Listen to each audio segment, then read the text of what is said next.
사람은 자기가 중요하다고 생각하는 것에 자기의 귀중한 것을 바치거나 투자하는 경향이 있습니다.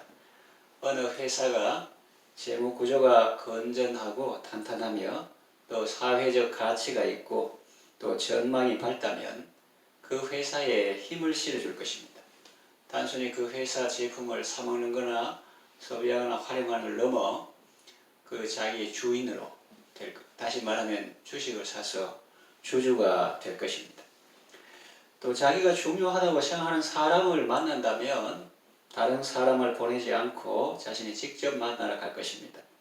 자기 인생에서 소중한 사람 가정, 생명의 은행 같은 그런 사람의 가정에 장례식이나 결혼식이 있다면 돈만 보내지 않고 자신이 직접 갈 것입니다. 우리가 신앙생활 하는데도 이 원리가 적용됩니다.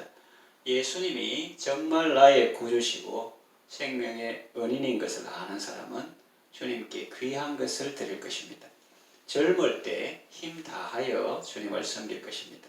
인생에서 가장 건강하고 총명한 시기를 주님께 드릴 것입니다. 그렇다고 해서 어린 시절이나 노년 시절은 안 드린다는 말을 하는 것이 아닙니다. 인생의 황금과 같은 시기를 주님과 함께 하는 것을 최고의 보람과 기쁨으로 여긴다는 말을 하는 것입니다. 젊음은 젊은 사람들에게는 너무 아까운 것이다 라는 말이 있습니다. 젊은 시절에는 혈기왕성하죠. 기억력도 좋습니다. 그러나 노년에는 그렇지 않죠. 삭신이 아프고 쑤십니다.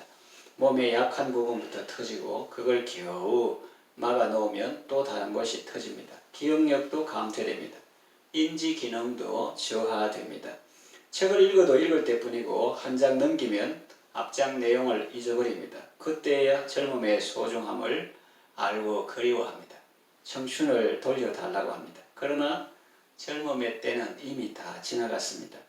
젊음의 소중함을 젊을 때 알았으면 참 잘 살았을 것인데 그때는 젊음의 소중함을 모르다가 나중에야 후회하는 것입니다. 그래서 젊음은 젊은 사람들에게는 너무 아까운 것이다 라는 말이 있는 것 같습니다. 인생의 마지막 때에 주님을 영접하는 것도 귀한 일이고 기적 같은 일입니다. 지옥행 열차가 출발하려는데 그때서 자기가 차를 잘못한 줄 알고 천국행 열차로 갈아탔으니 얼마나 감사한 일입니까? 성경에 보면 어떤 강도는 평생 강도짓을 하면서 살았습니다. 물론 다른 사람은 강도하지만 본인은 그때까지는 그렇게 생각하지 않았겠죠.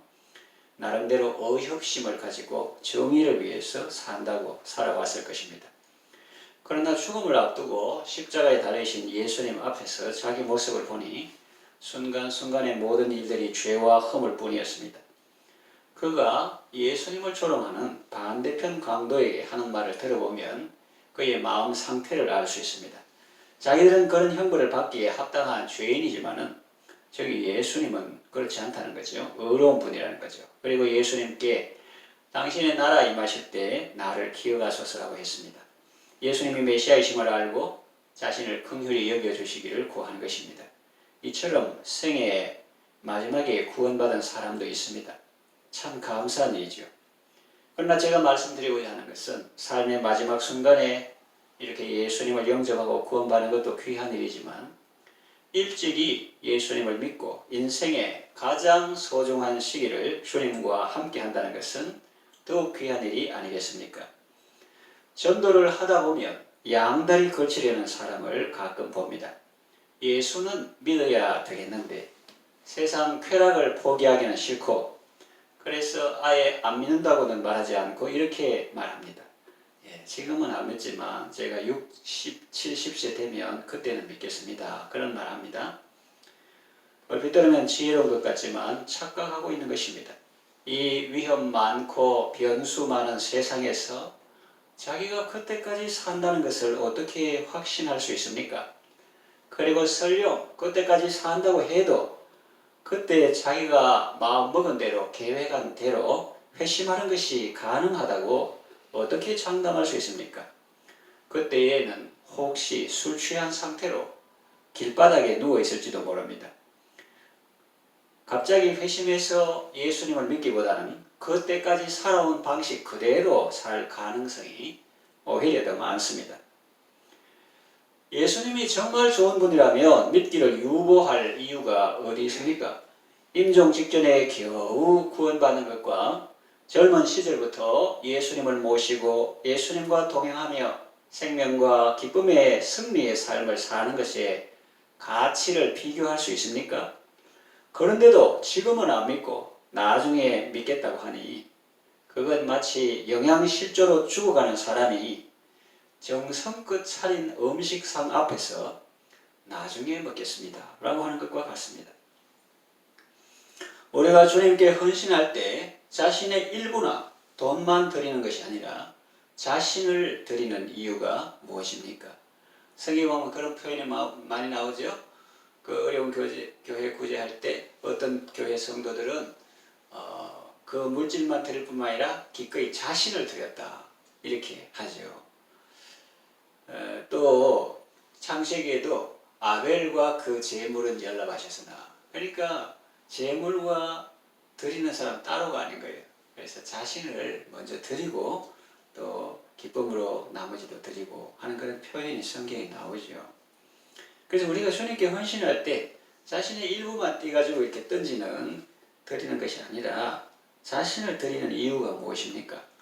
또 다른 사람을 대신 보내지 않고 자신이 직접 와서 섬기는 이유가 무엇입니까? 그것은 주님이 우리 인생에서 가장 소중한 분이요, 내 생명의 은인이기 때문입니다. 찬송 가사에도 그런 내용이 많습니다.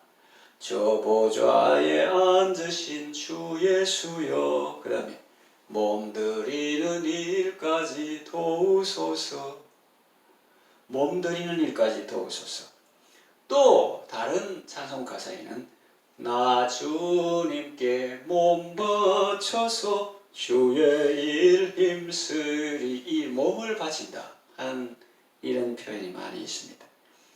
왜 이렇게까지 하는 것일까요? 그것은 주님이 먼저 우리를 위해 자신의 몸을 버렸기 때문입니다. 내 너를 위하여 몸 버려 피 흘려 내 죄를 속하여 살 길을 주었다. 이것이 바로 주님이 하신 일입니다. 하나님은 나를 구원하시기 위해서 자신의 몸을 버리셨습니다. 그냥 저 높은 하늘에서 내려다보시고 인생들 참 안 됐다 생각만 하신 것이 아닙니다. 또 다른 어떤 심부름꾼을 대신 보내신 것도 아닙니다. 자신이 친히 이 땅에 오셔서 십자가에서 죽임을 당하셨습니다. 사랑은 말과 혀로만 하는 것이 아니고 행함과 진실함으로 하는 것입니다. 사람은 자기가 중요하고 생각하는 곳에 몸이 갑니다. 지금 그 사람의 몸이 어디에 있는가를 보면 그 사람이 지금 무엇을 중요하게 생각하고 있는지를 알 수 있습니다. 어느 학교에서 가정 방문이 시작되었습니다. 한 학생은 선생님, 지금은 집에 가도 아무도 볼 수 없습니다.